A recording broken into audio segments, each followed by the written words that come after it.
This question says a particle of mass m moving with velocity u makes an elastic one-dimensional collision with a stationary particle of mass m. They are in contact for a short time t. Their force of interaction increases from 0 to f0 linearly in time t by 2 and decreases linearly to 0 in further time t by 2. The magnitude of f0 is. So there are a couple of concepts we are required to use here. One, when a mass m collides with another mass elastically, then what they do? They exchange their velocities. So when equal masses collide with each other, what will they do? They exchange their velocities. So because they exchange their velocity, I'll try to find out what is the force acting on the second particle.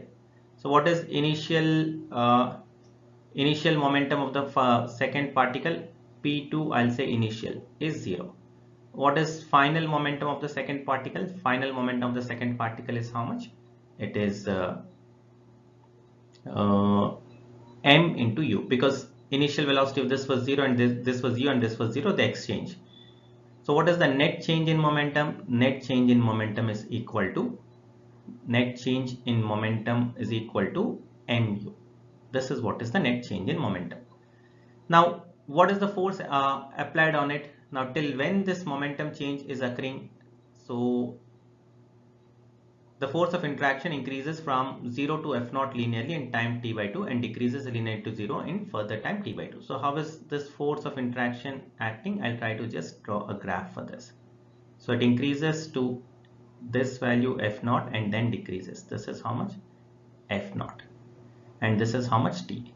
Now what is area under the graph? I know net impulse is area under the graph.